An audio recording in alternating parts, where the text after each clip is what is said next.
ஒட்டகமும் நரியும். லம்பா எனும் ஒட்டகமும் சோட்டு எனும் நரியும் மிக நெருங்கிய நண்பர்கள். அவை ஒரு அழகான நதிக்கரையில் வாழ்ந்து வந்தன. நதியின் எதிர்கரையில் ஒரு கிராமமும் ஒரு கரும்பு தோட்டமும் இருந்தன. ஒரு நாள் சோட்டுவுக்கு ஓர் எண்ணம் தோன்றியது. லம்போ, அந்த தோட்டத்துல இருக்க கரும்புலாம் ரொம்ப ருசியா இருக்கும்னு கேள்விப்பட்டிருக்கேன். இன்னைக்கு ராத்திரி ஆத்த கடந்து தோட்டத்துக்கு போயிடலாமா என்றது சோட்டு. ஆனா கிராமத்தாளுங்க நம்மள பாத்துட்டாங்கன்னா நம்மள அடிக்க மாட்டாங்களா என்று ஒட்டகம் கவலையுடன் கேட்டது. கவலைப்படாத, நீ எனக்கு உதவி பண்ணு, அதே மாதிரி நானும் உனக்கு உதவி பண்றேன் என்று நரி உற்சாகமாக கூறியது.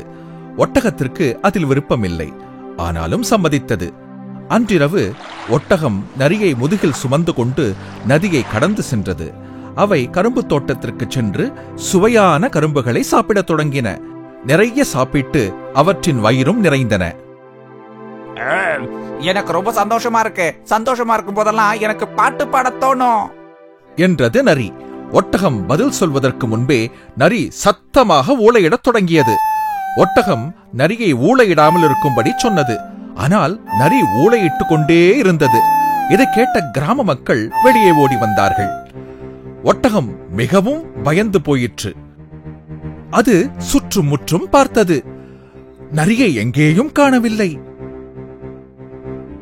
நரி புதருக்கு பின்னால் போய் ஒளிந்து கொண்டிருந்தது. கிராம மக்கள் ஒட்டகத்தை தடியால் அடித்தார்கள்.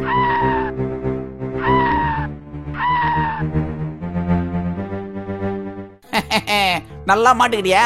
பாத்தியா, உன்னால எங்கேயுமே ஒளிஞ்சிக்க முடியல என்று கேலி செய்தது நரி. சுயநலக்கார நரியே, உனக்கு நான் பாட சொல்லித்தரேன் பாரு. மறுபடியும் ஒட்டகமும் நரியும் நதியை கடந்து வர ஆரம்பித்தன. நதியின் மைய பகுதிக்கு வந்தபோது ஒட்டகம் உடனே செல்லாமல் நின்றது. உனக்கு பாட்டு பாட தோணும் மாதிரி எனக்கு இப்போ காலெல்லாம் நீட்டு தோணுது என்றது ஒட்டகம். ஆனா நான் விழுந்துருவேன், நீ அப்படி பண்ணாத நரி கெஞ்சியது. சுயநலம் பிடிச்ச உன்னை பத்தி நான் ஏன் கவலைப்படணும் என்று சொல்லியவாறே ஒட்டகம் காலை நீட்டியது. நரி கீழே விழுந்தது. தீய செயல்களால் தீமையே விளையும்.